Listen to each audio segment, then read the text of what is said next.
토레스 EVX를 촬영했고요. 그리고 이제는 컨셉트카들도 한번 알아보도록 하겠습니다. 첫 번째 살펴보는 차는 KR10입니다. KR10이라고 하면 이게 도대체 무슨 차냐? 이러신 분들 계실 것 같아요. 사실 여러 가지 얘기들이 있었죠. KR10이 당연히 토레스보다 더 위급의 자동차다. 이건 중형 SUV다. 예전에 코란도의 위치를 대신할 것이다. 등등등의 얘기들이 있었는데 실제로 이 차를 보니까 어떠세요? 어떤 느낌이 드십니까? 약간 코란도의 느낌 있죠? 그리고 터프한 느낌 있죠?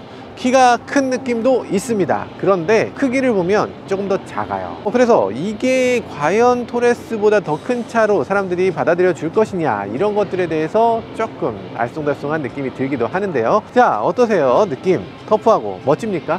네, 저는 터프하고 멋지다고 생각합니다. 전체적으로 굉장히 단단한 다부진 느낌을 들게 하고요. 그리고 사실 SUV라는 자동차는 그렇습니다. 오프로드를 가게 되면 차가 어느 정도 앞뒤로 짧아야 돼요. 그래서 G바겐이라든지 디스커버리라든지 이런 차들을 보면 전장이 그다지 길지가 않죠. 디펜더도 요즘에 보면 90, 110, 130 이렇게 있잖아요. 그 중에서 오프로드를 가는 차는 90입니다. 짧을수록 오프로드를 더 잘 갈 수 있다는 건데요. 여러 가지 이유가 있습니다. 그 중에는 진입각, 진출각이라는 것도 있어요. 그래서 차의 뒷바퀴를 보면 뒤쪽으로 범퍼가 거의 나와 있지 않죠.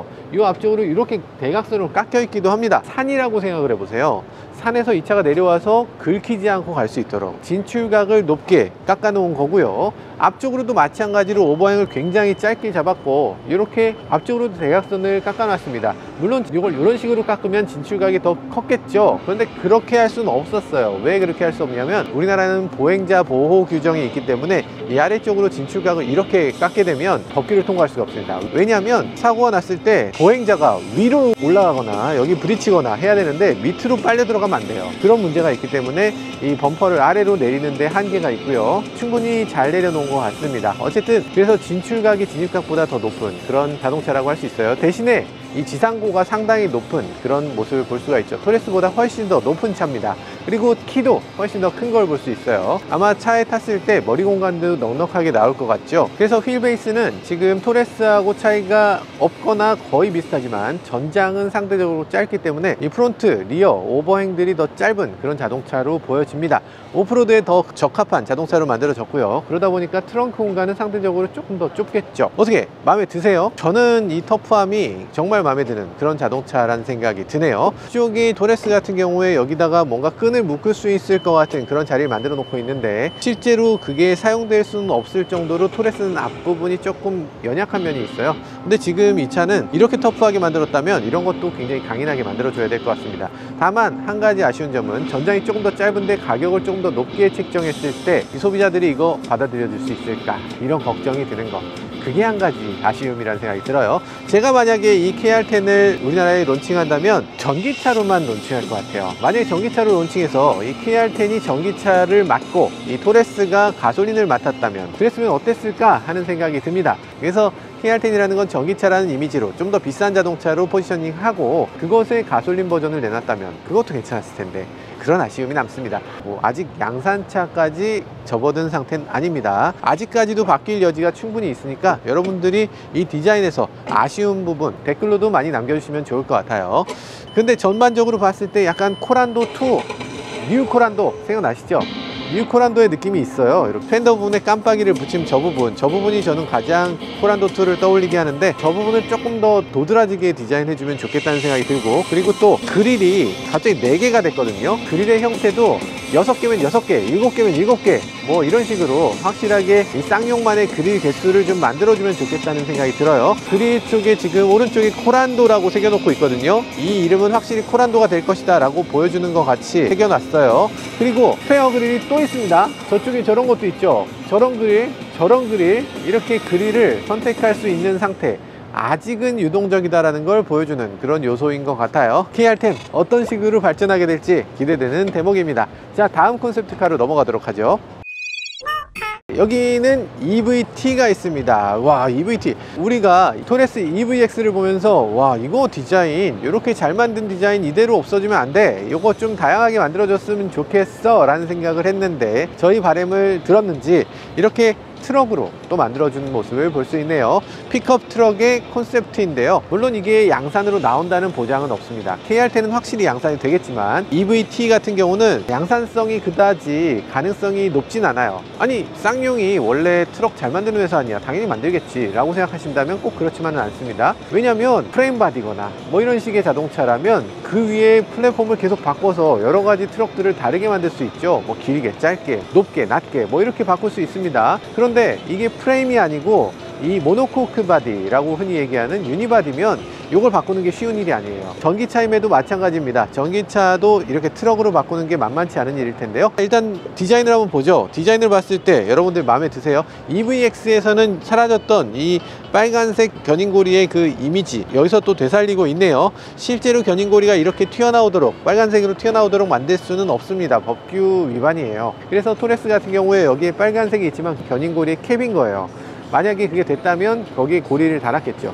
여긴 지금 고리가 있지만 이건 현실적으로 불가능한 그런 고리라고 할 수 있고요. 그리고 그릴은 EVX에서 봤던 그 그릴을 그대로 사용하고 있습니다. 그리고 헤드램프는 이렇게 역시나 낮은 위치에 있는데 오프로드를 달리는 차는 이렇게 낮은 위치에 헤드램프를 달았을 때 조금 어려움이 있죠. 그래서 여기에 램프 있는 거 좀 문제가 있다 라고 생각해서인지 저 위에다가 램프를 또 달았습니다. 근데 저 램프는 애프터마켓 램프 같은데 아마 그런 생각이 들긴 합니다만 이거 여러 가지로 도움될 것 같고요. 그리고 또 이 차는 굉장히 장난감처럼 다양한 기능들을 보여주는 것 같아요. 여기 고프로가 있네요. 고프로 마운트로서 이걸 활용할 수도 있고 다양한 가젯 같은 것들을 붙일 수 있는 낚싯대 같은 것도 붙일 수 있겠죠. 만약에 사냥을 했어. 사냥을 해서 여기 멧돼지를 실어야 돼. 멧돼지 여기다가 딱 놓고 묶을 수 있어야 되겠죠. 네, 그런 것들 가능한 그런 모습으로 콘셉트를 만들어 놓고 있습니다. 현실에서 될지는 모르겠지만요. 자, 그런 느낌이 들고요. 이 차는 트럭이니까 또 좋은 점이 있죠. 뒤쪽에 가면 짐을 더 많이 실을 수 있는 부분이 트럭의 장점이라고 할 수 있습니다.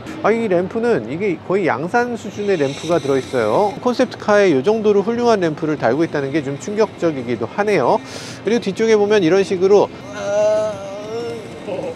네, 이런 식으로 생겼습니다. 이런 식으로 생겨서 토레스라는 글씨가 음각으로 새겨져 있고요. 토레스 EVT, 그리고 여기에는 건곤 감리를 형상화한 이런 모습을 보여주고 있네요. 여기 발판도 있어서 발로 밟고 올라갈 수 있도록 하는 모습 보여지고 있고요.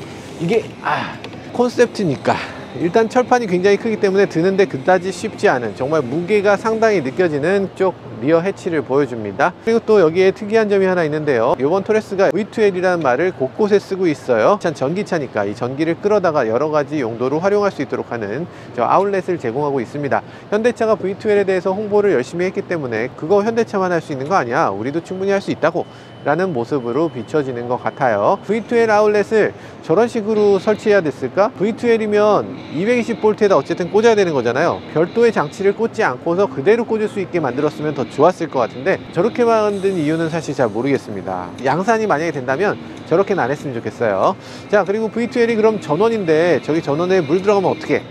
그럼 안 되잖아 라고 생각하시는 분들 계실 텐데 그렇지만은 않습니다. 여기 보시면 뚜껑이 마련되어 있어서 이 히든 스페이스를 제공하고 있습니다. 이런 거 왜 필요하냐? 이 차는 트럭이니까 뒤에 짐을 실을 수 있는 공간이 없습니다. 무슨 얘기냐?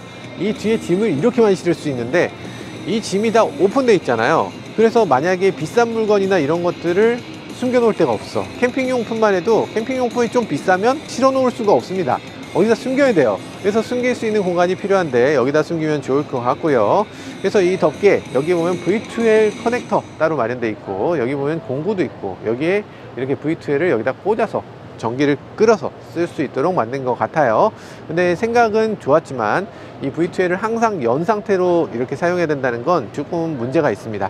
그렇기 때문에 아마 콘셉트 상태에서 이렇게 아이디어를 냈던 것 같고 실제로 양산이 많이 하게 된다면 저런 형태로 만들어지진 않겠죠, 절대로. 자, 그런 생각이 들고요. 그리고 이 차에 굉장히 독특한 여러 가지 지점이 있는데 그 중에 하나는 일단 이 차는 트럭이잖아요. 그러다 보니까 보조금의 혜택을 굉장히 많이 받을 수 있습니다. 트럭이 우리나라에서 판매되면 이 전기차 보조금을 1,600만 원까지 받을 수 있어요. 그래서 1,600만 원의 보조금을 받게 되면 이 차가 만약에 5천만 원이라고 해도 1,600만 원 보조금 받으면 3,400만 원에 이 차를 살 수 있게 되는 거죠.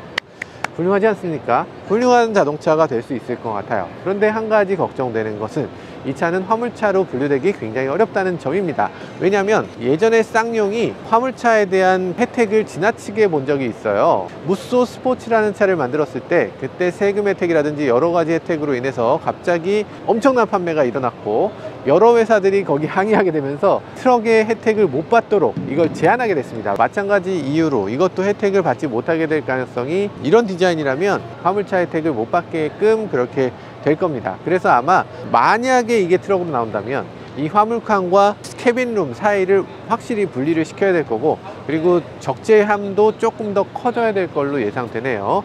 물론 화물차 혜택을 못 받더라도 그래도 뭐 괜찮습니다. 스타일 자체가 멋지잖아요. 저라면 이런 스타일의 자동차 갖고 싶은데요. 자, 어쨌든 앞으로 EVT는 또 어떻게 될지 이런 것들도 기대가 되는 대목이네요. 살짝만 더 살펴보도록 하죠. 와, F100입니다. F100인데요. 이런 형태의 자동차들, 앞부분 전체를 그래픽으로 한다, 이런 아이디어들은 여러 번 나왔어요. 그리고 그래픽 안에 어떤 것을 넣을 것인가에 대해서도 여러 가지 고민을 했습니다. 근데 다른 메이커들은 이렇게까지 단순하게 하진 않았어요. 그래픽이 더 다양하게 한다거나 뭐 여러 가지 했었죠. 예전에 아이오닉 같은 경우도 이 앞부분에다 여러 가지 도트를 막 나타내기도 했는데 그것 굉장히 화려하게 했잖아요. 근데 지금 이건 조금 단순합니다. 그래서 이런 것들 보면 전면부는 조금 아쉬운 면이 있는데요. 근데 그 부분을 봐서는 안 되겠죠. 저건 양산에 실제 사용될 건 아니니까요. 그래서 전체적으로 봐야 될 텐데 이 차의 프로포션을 보면 대단합니다. 이거는 마치 허머를 보는 것 같은, 허머 SUV 보는 것 같은 느낌이 들어요. 어떻게 마음에 드세요? 그냥 콘셉트에 불과하네 라는 생각이 드시겠지만 이 차는 그냥 콘셉트가 아닙니다. 이 차는 렉스턴의 콘셉트예요. 렉스턴이 앞으로 이렇게 바뀐다는 겁니까? 그렇게 된다는 건지, 그냥 이름만 렉스턴으로 바꿨다는 건지, 이거는 정확하게 모르겠어요. 어쨌든 이걸 렉스턴 컨셉트라고 하고 내놓고 나니까 저희는 마음 한켠이 왠지 좀 뿌듯해지고 참 고마운 느낌도 들고, 네, 그런 생각이 드네요. 자, 그리고 측면, 그리고 뒷면도 한번 살짝 살펴보도록 할게요. 뒷면에는 이런 식으로 생겼습니다. 깜빡이가 밖으로 튀어나오는 디자인을 하고 있어요. 그리고 여기 보면 이렇게 V2L 커넥터를 제공을 하고 있고요. 이런 램프들, 이런 것들 디자인 스튜디오에서 그냥 습작으로 내놓은 것 같은 느낌도 살짝 있긴 합니다. 뭐 이거는 사실 양산하고 그다지 관계 있는 차로 보여지지 않고, 렉스턴의 컨셉트다 라는 표현도 했지만 실제 렉스턴은 이것과 비슷한 느낌이 들 가능성 그다지 많아 보이진 않습니다. 자, 어쨌든 F100 렉스턴이 앞으로 가는 이미지, 이런 방향을 가지고 갈 것이다 라는 것만큼은 생각해 볼 만하네요. 야, 렉스턴 스포츠칸인데요. 렉스턴 스포츠칸의 뒤쪽을 특장으로 이렇게 만들어 놨어요. 이 안에 마치 무슨 조리도구 같은 게 있을 것 같이 생기지 않았나요? 그릴 같은 거 나오고 고기 같은 거 구울 것 같고 그런 느낌이잖아요. 아, 이동식 통닭차? 네, 그런 거 같은 느낌이지만 아닙니다. 뒤를 보면 이렇게 봉구를 넣을 수 있는 모습을 보여주고요. 여기도 보면 이런 식으로 이렇게 밖으로 다 빼놨어요. 그래서 이 스위치를 켜고 끄고 이렇게 전원을 꺼내 쓰고, 마치 이 차를 가지고서 필요한 경우에 설비를 한다거나 사고 지역에서 뭔가 수리를 한다거나 이런 것들을 해줄 수 있는 그런 장치로 보여지기도 하고요. 세차할 수 있는 것도 있고 퍼스트 에이드 키트도 있고 뭐 여러 가지를 할 수 있는 걸로 보여지긴 합니다.